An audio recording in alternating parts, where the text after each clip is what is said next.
गौतम बुद्ध के समय की बात है जब वे अपने शिष्यों के साथ एक गांव में पहुंचे। गांव वाले बहुत खुश हुए और बुद्ध का दिल से स्वागत किया। गांव के लोग बुद्ध से उनके उपदेश और ज्ञान की अपेक्षा कर रहे थे ताकि वे अपने जीवन में सुधार ला सकें और सही मार्गदर्शन प्राप्त कर सकें। बुद्ध ने गांव वालों से कहा, मैं यहाँ तब तक रहूंगा जब तक आप मुझे कुछ नया सिखाने का अवसर देंगे। गांव वाले हैरान हो गए। एक बुजुर्ग व्यक्ति ने हिम्मत करके पूछा, हे महात्मा, आप तो ज्ञान के सागर हैं, हमें आपसे क्या सिखाना होगा? बुद्ध ने मुस्कुराते हुए उत्तर दिया, ज्ञान प्राप्त करने के लिए केवल सुनना ही नहीं बल्कि सिखाना भी आवश्यक है। इस प्रकार हम एक दूसरे से सीख सकते हैं और अपने ज्ञान का आदान प्रदान कर सकते हैं।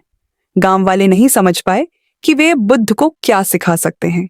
तब एक व्यक्ति ने प्रस्ताव रखा, हम आपको एक कहानी सुनाते हैं, शायद इससे आपको कुछ नया विचार मिल सके। उस व्यक्ति ने एक गरीब किसान की कहानी सुनानी शुरू की जो बहुत मेहनत करता था, लेकिन उसकी फसलें हमेशा खराब हो जाती थीं। एक दिन उसने अपने भगवान से प्रार्थना की और कहा, भगवान, मुझे ऐसी शक्ति दो कि मैं हर बाधा को पार कर सकूं। अचानक एक संत प्रकट हुए और बोले, तुम्हें क्या चाहिए? किसान ने कहा, मैं हर समस्या का समाधान चाहता हूं। संत ने उत्तर दिया, तुम्हें हर समस्या का समाधान तभी मिलेगा जब तुम अपनी समस्याओं को स्वीकार करोगे और उनके समाधान के लिए मेहनत करोगे। किसान ने इस बात को समझ लिया कि उसे अपने प्रयासों पर ध्यान देना चाहिए और उसने और मेहनत की। धीरे धीरे उसकी फसलें अच्छी होने लगीं और वह सफलता की ऊंचाइयों को छू गया। बुद्ध ने कहानी को ध्यान से सुना और गांव वालों से कहा, यह कहानी हमें यह सिखाती है कि हमें हमेशा समस्याओं का समाधान बाहर नहीं ढूंढना चाहिए। हमें अपनी मेहनत और आत्मविश्वास के साथ समस्याओं का सामना करना चाहिए। जीवन में समस्याएं आना स्वाभाविक है, लेकिन उनका सामना करने और उन्हें हल करने के लिए हमें स्वयं पर विश्वास रखना चाहिए। बुद्ध ने आगे कहा, सच्ची खुशी और शांति केवल बाहरी पदार्थों से नहीं मिलती, बल्कि आंतरिक संतुलन और मानसिक शांति से मिलती है। धैर्य, करुणा और समर्पण के महत्व को पहचानो।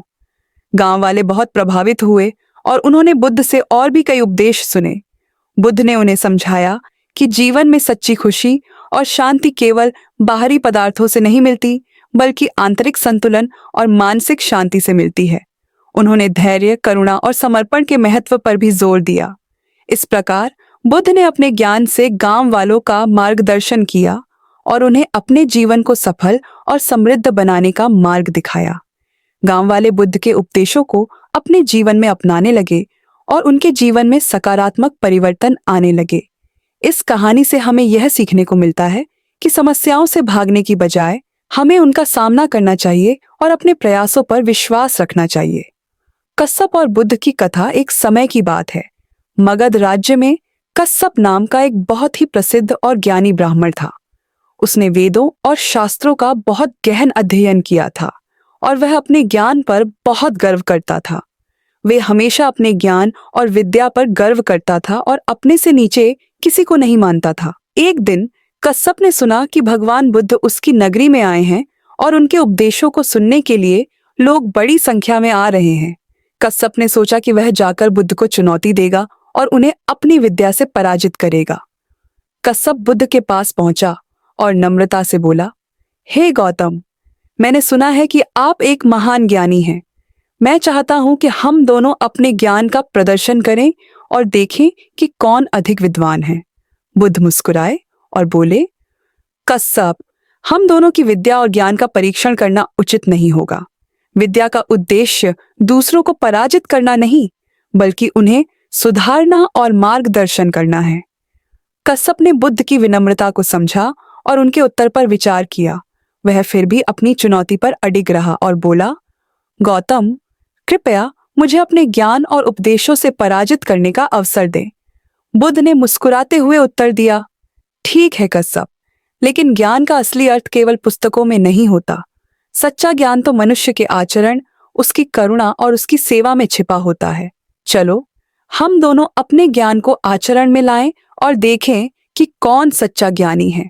कश्यप ने बुद्ध की चुनौती स्वीकार की और उनके साथ मिलकर काम करने का निर्णय लिया। उन्होंने मिलकर गरीबों और जरूरतमंदों की सेवा की उनके लिए भोजन, वस्त्र और आश्रय की व्यवस्था की। उन्होंने मिलकर उपदेश दिए और लोगों को करुणा, अहिंसा और सेवा का पाठ पढ़ाया। कुछ ही समय बाद कश्यप ने महसूस किया कि बुद्ध के ज्ञान और उपदेशों का असली अर्थ क्या है। उन्होंने अपने अहंकार को त्याग दिया और बुद्ध के शिष्य बन गए। उन्होंने अहिंसा, करुणा और सेवा के मार्ग पर चलने का संकल्प लिया और अपने जीवन को दूसरों की भलाई में समर्पित कर दिया। इस कहानी से हमें यह सीखने को मिलता है कि सच्चा ज्ञान केवल पुस्तकों और शास्त्रों में नहीं, बल्कि हमारे आचरण, करुणा और सेवा में होता है।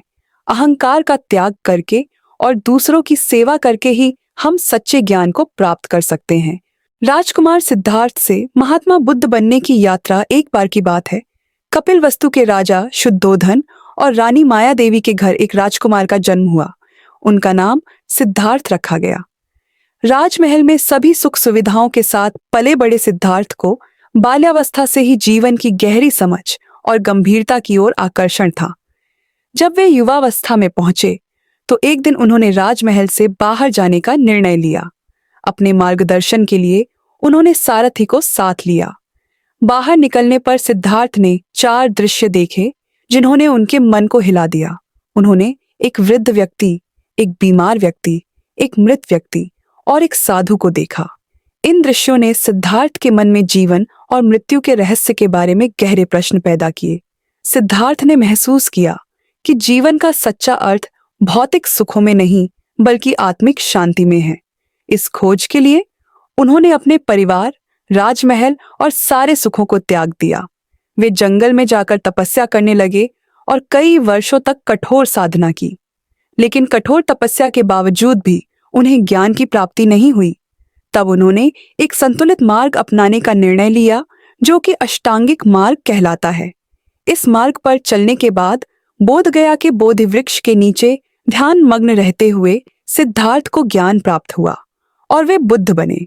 महात्मा बुद्ध ने अपने ज्ञान को सभी के साथ साझा किया और मानव जीवन की समस्याओं का समाधान बताया।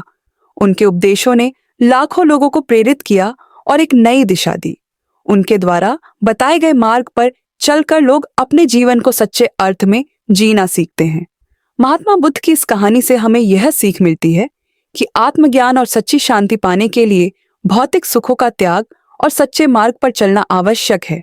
जीवन की समस्याओं का समाधान हमारे अंदर ही होता है और उसे पाने के लिए आत्मनिरीक्षण और साधना की आवश्यकता होती है।